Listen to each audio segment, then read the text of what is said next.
காதல்.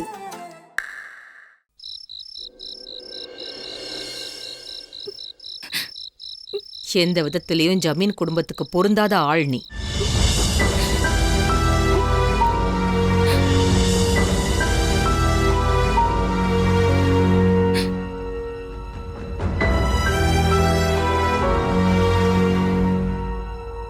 என் புருஷனோட விருப்பத்துக்காக மட்டும்தான் நான் சம்மதிக்கிறேன். எங்களுக்கு வேற வழியே இல்லாததுனாலதான் உன்னை இந்த குடும்பத்துக்கு மருமகளை ஆக்க வேண்டியதாயிடுச்சு. இதை நீ எப்பவுமே மனசுல வச்சிருக்கணும், வாழ்க்கை முழுக்க. புரிஞ்சுதா? இப்ப நீ போலாம்.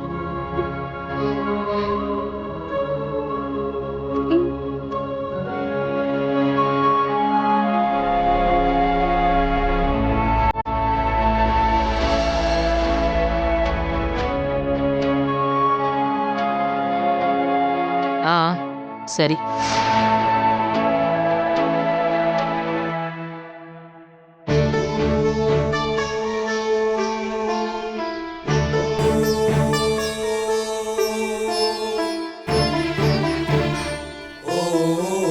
அம்மா, இதான் நீங்க பேசி தெரிஞ்சுக்கிறேன்னு சொன்ன விஷயமாமா? அவ தெரிஞ்சுக்கணுங்கிறதுக்காக தான் நான் அவ கூட பேசுறதுக்கு சரின்னு சொன்னேன். ஓ முடிவை நீ சொல்லிட்ட. அதுக்காக இந்த குடும்ப பழக்க வழக்கங்களை தெரிஞ்சுக்காம இருக்க கூடாதுல்ல. இங்க பாரு, இது மாமியாருக்கும் மருமகளுக்கும் இடையில உள்ள விஷயம். இதுல நீ எதுவும் தலையிடாத. சொன்னாலும் உனக்கு புரியாது. நாளைக்கு மறுநாள் உனக்கு கல்யாணம். போ, நேரத்துக்கு போய் தூங்கு. போ. என் அம்மா எப்பவுமே நல்லவங்க, அது எனக்கு தெரியும். ஆனா இப்ப இருக்கிற முகம் கொஞ்சம் புதுசா இருக்கு. போக போக நானும் அவளு. இந்த கவிதா, இந்த மாத்திரை போடு.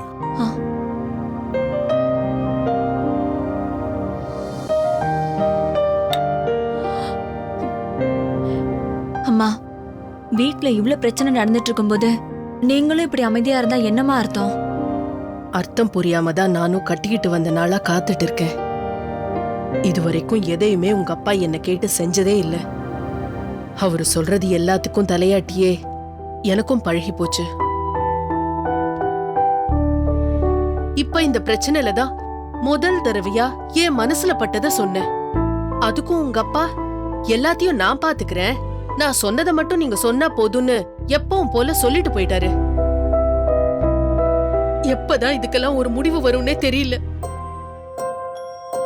என்னம்மா, இப்பதான் காயத்ரி ஓடி போய் ஒரு பிரச்சனையை கிளப்பி விட்டான்னு பார்த்தா அதுக்குள்ள இப்ப கயலோட வயசு பிரச்சனை வெளியில தெரிஞ்சா என்னம்மா பண்றது? எனக்கும் அது புரியாம தான் தவிச்சிட்டு இருக்கேன் கவிதா. ஆனா இது எதை பத்தியும் கவலைப்படாம தான் உங்க அப்பா இருக்காரு. என்ன ஆக போகுதோன்னு நினைக்கிறப்போ எனக்கே பயமா இருக்கு.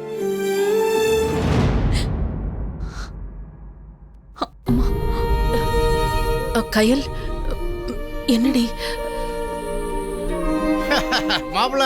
மாமா, உண்மையிலே பிறக்க போற உங்களுடைய பிள்ளை அதிர்ஷ்டசாலி மட்டும் இல்ல, இந்த ஜமீனோட மொத்த கௌரவத்தை காப்பாத்த போகுதுங்கிறதுல எந்த டவுட்டும் இல்ல. நான் நினைச்சதை விட எல்லாமே ஈஸியா நடக்குது மாப்பிள. என்ன மாமா சொல்றீங்க? சூர்யா மாப்பிள வீட்டுல கல்யாணத்துக்கு சம்மதிச்சுட்டாங்க.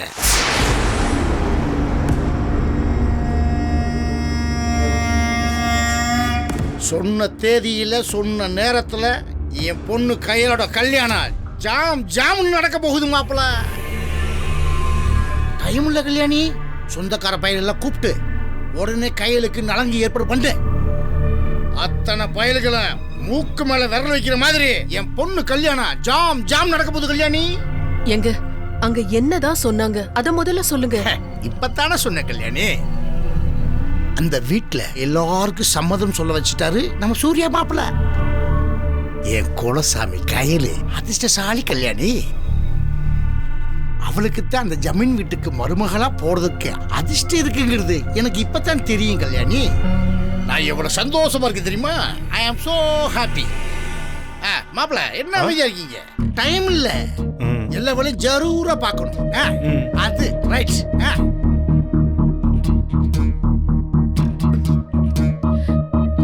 கயல், என்னம்மா இப்படி நிக்கிற? அங்க என்னதான் நடந்துச்சு? ஒரே நாள்ல எல்லாமே இப்படி தலைகீழா மாறி போகும்னு நான் நினைக்கவே இல்லம்மா. காயத்ரி அக்கா கல்யாணத்தை நல்லபடியா நடத்தணும்னு நீ நினைச்சப்போ நான் என்னோட சம்பாத்தியத்துல இருந்து காசு எடுத்துட்டு வந்து உன் கையில கொடுத்தப்ப கூட எனக்கு சத்தியமா தெரியாதுமா நான் ஏன் கல்யாணத்துக்கு தான் கொடுக்கறேன்னு.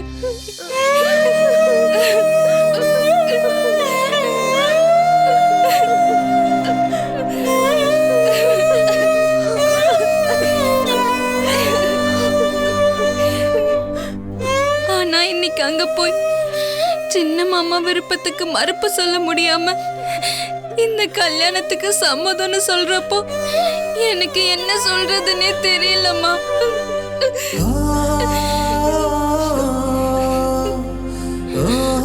ஆனா அந்த வீட்ல சின்ன மாமா இருக்கிற வரைக்கும் எனக்கு எந்த பிரச்சனையும் வராது. அது மட்டும்தான் இப்போதைக்கு உண்மைமா. என்ன இவ்வளவு தூரம் வந்ததுக்கு அப்புறம் இன்னும் என்ன சின்ன மாமான்னு சொல்லிட்டு இருக்க? ஸ்டைலா மிஸ்டர் அண்ட் மிஸ்டர் சூர்யான்னு சொல்ல வேண்டியது தானே? இன்னும் கொஞ்ச நாள்ல அவரு உனக்கு ஹஸ்பண்ட் ஆக போறாரு. இன்னும் என்ன சின்ன மாமா? கயல்,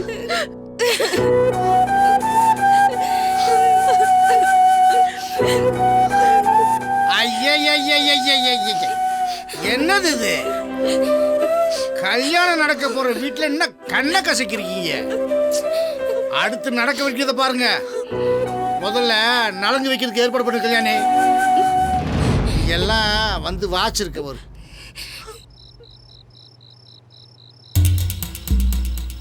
கல்யாணி. ஒரு நிமிஷம்.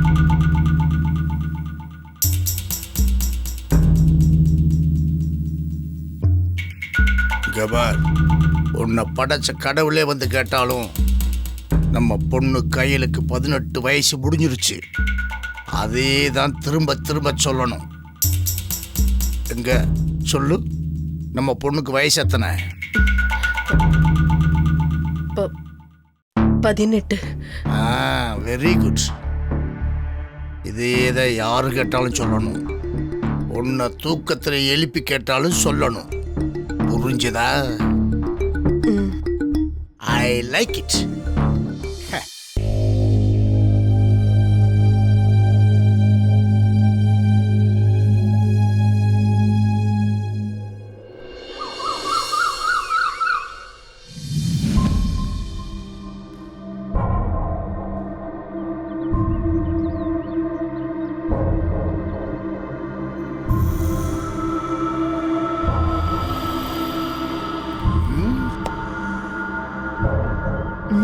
அப்பா ஏன் இப்படி நடந்துட்டு இருக்காரு? அப்படி யார் வரப்போறா?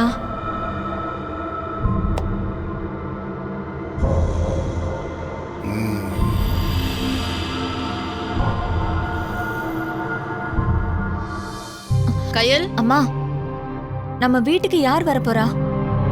அப்பா வாசல்லே குறுக்க நெடுக்குமா நடந்துட்டு இருக்காரு. உங்க அப்பா எப்ப எதை பண்றாருன்னு யாருக்கு தெரியுது? நானும் பார்த்தேன். அவர் 1/2 மணி நேரமா இப்படிதான் நடந்துட்டு இருக்காரு. அப்படி யார் வரப்போறாருன்னு இவர் இப்படி காத்துட்டு இருக்காரு?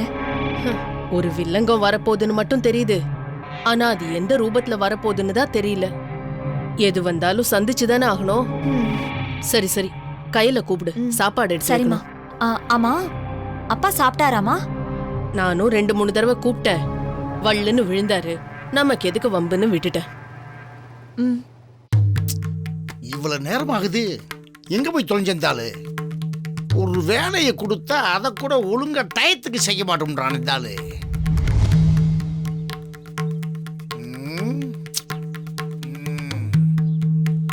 அப்பா, என்னம்மா? வாங்கப்பா சாப்பிடலாம். இப்ப எனக்கு வேண்டாம்மா, நீ போய் சாப்பிடு. நீ தான் வகுத்து பிள்ளைக்காரி. அதுவும் இல்லாம என் ஜமீனுக்கு அதிர்ஷ்டத்தை கொண்டு வர போற என் பேர பிள்ளைய வகுத்துல சுமந்துக்கு இருக்கவ. நீ தான் நேரத்துக்கு சாப்பிடணும். நான் ஒரு முக்கியமான ஒருத்தரை எதிர்பார்த்து காத்துக்கு இருக்கேன். நீ போ நான் சாப்பிட போறேன்ப்பா, அதனால தான் உங்களையும் கூப்பிட வந்தேன். ஆமா, ரொம்ப நேரமா யாருக்காகவோ காத்துட்டு இருக்கிற மாதிரி இருக்கு. யாருப்பா வராங்க நம்ம வீட்டுக்கு? எல்லாம் நமக்கு நல்லது பண்றவங்க தான் வர்றாங்க. நீ போ, நீ நேரத்துக்கு போய் சாப்பிடு. போம்மா.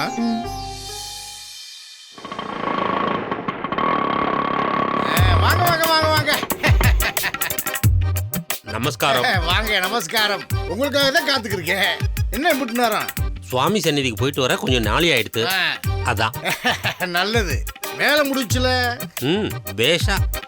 அது போதும், வாங்க போலாம். வாங்க. வாங்க, உட்காருங்க. என்னம்மா இப்படி பார்த்து நிக்கிற? போய் ஐயாவுக்கு குடிக்க தண்ணி கொண்டு வாமா. சரிப்பா. கயல், அம்மாடி கயல். அப்பா கொஞ்சம் இங்க வாமா. இதோ வரேன்ப்பா.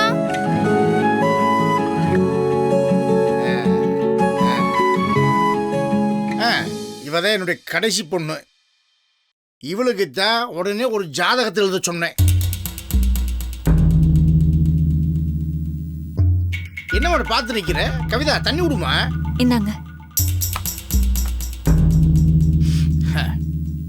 ஆமா, ஜாதகம் எப்படி இருக்கு சாமி? ஓம் நமச்சிவாய. ஜாதகம் ரொம்ப நன்னா இருக்கு. கன்னியா லக்னம், மகர ராசியில இந்த பொண்ணு பிறந்திருக்கா.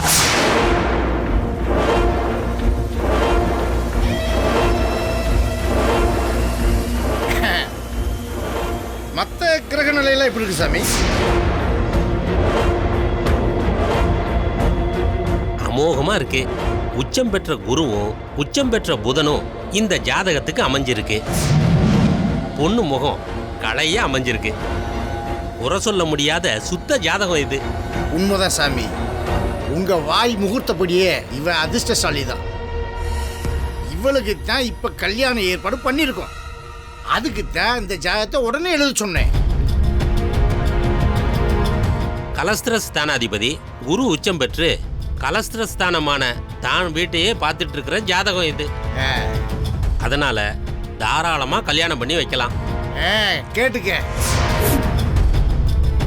அதனால இவோ ரொம்ப நல்லா இருப்பா. நீங்க பண்ணி வைங்க.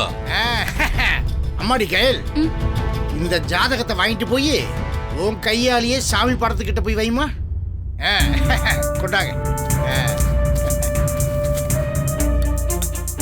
இந்தம்மா, உன் கையாலேயே ஐயாவுக்கு தச்சனை கொடுத்துருமா. நல்லா இருமா. நாளையாருது, நான் கிளம்பட்டுமா? பேஷா வாங்க. என்னம்மா இது புது குண்டா இருக்கு?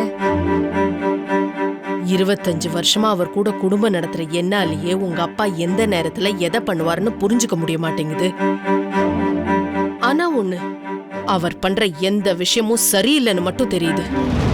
எந்த விஷயத்தை நான் சரியா பண்ணலன்னு சொல்ற கல்யாணி? என்ன சாமி இது? சாமி படத்து பக்கத்துல வைக்க சொன்னே. இது சாதாரண ஜாதக புத்தகம் நினைச்சிடாத. உனக்கு புது வாழ்க்கை கொடுக்க போகுது.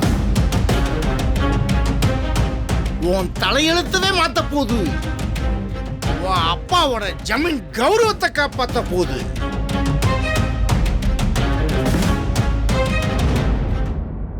உன்னை கோடீஸ்வர வீட்டுல மகாராணி மாதிரி ஆக்க போற ஜாதகம் இது. அதை நீ மறந்துடாத. போய் சாமி படத்துக்கிட்ட வச்சு விளக்கேத்தி சாமி கும்பிட்டுக்க. நீங்க பண்றது உங்களுக்கே நியாயமா இருக்கா? இது நாள் வரைக்கும் நீங்க பண்ண ஒவ்வொரு தப்பையும் பொறுத்துட்டு இருந்தேன். அதுவும் என் பொண்ணுங்களோட வாழ்க்கைக்காக தான். ஆனா இதுக்கு மேலேயும் என்னால சும்மா இருக்க முடியாதுங்க. என்ன கல்யாணி, என்னைக்கும் இல்லாத புது பழக்கமா இருக்கு. எதிர்த்தெல்லாம் பேசுற. என்ன பயம் விட்டு போச்சா? உன்னத்தான் கேக்குறேன்டி, பதில் சொல்லு. நான் உங்களை எதிர்த்தெல்லாம் பேசலைங்க. என் பொண்ணோட வாழ்க்கைக்காக தான் பேசுறேன். ரோஹிணி நட்சத்திரம் கன்னி லக்னத்துல பிறந்த பொண்ணுக்கு இப்ப புதுசா ஏதேதோ விஷயங்களை சொல்லி போலியா ஒரு ஜாதகத்தை எழுதி இனிமே இதுதான் உன்னோட ஜாதகம்னு சொன்னா என்னங்க அர்த்தம்?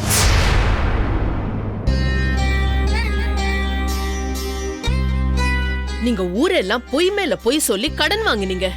அத நான் பொறுத்துக்கிட்டேன். அது காசு பணம் சம்பந்தப்பட்டது. வீட்டு வாசல் வரைக்கும் வரவிட மாட்டீங்க, நீங்களே பாத்துப்பீங்கன்னு நினைச்சேன். ஆனா அந்த ஜெகநாதன் வீட்டு வாசலுக்கே வந்து பேசுற அளவுக்கு நடந்துருச்சு. என்னையும் என் பிள்ளைங்களையும் மட்டும் தட்டி பேசுனீங்க. அதையும் நான் பொறுத்துக்கிட்டேன். ஏன்னா மத்த குடிகார தகப்ப மாதிரி நீங்க இல்ல, அதனாலதான்.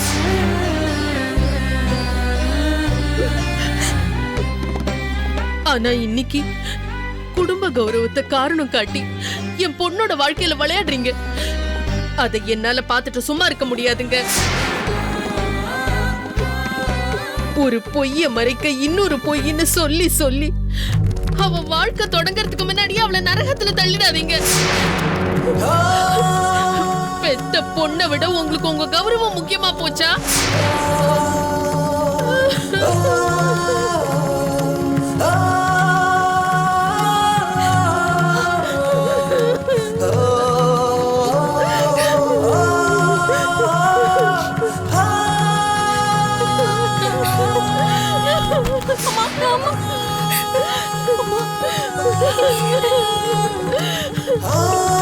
அத்தை, தயவு செஞ்சு கையல் வாழ்க்கைய உங்க வரட்டு கௌரவத்தால நாசமாக்கிடாதீங்க.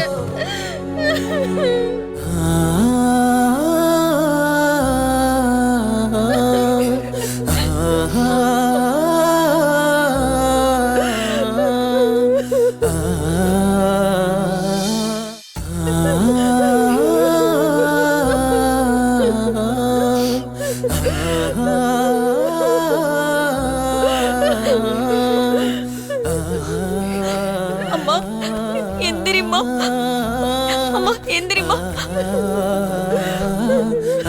எந்திரிம்மா, அழாத. ஐயோ,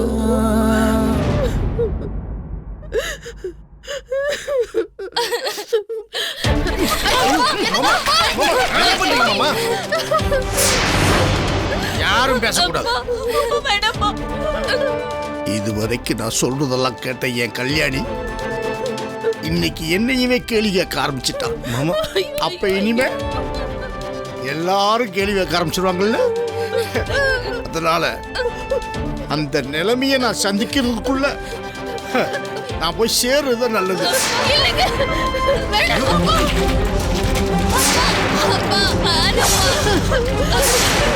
சொன்ன கேளுங்க மாமா.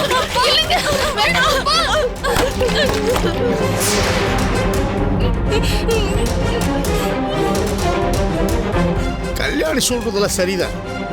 ஆனா என்னால என் குடும்ப கௌரவம் போறதை பார்த்துக்கிட்டு உசுரோட இருக்க முடியாது.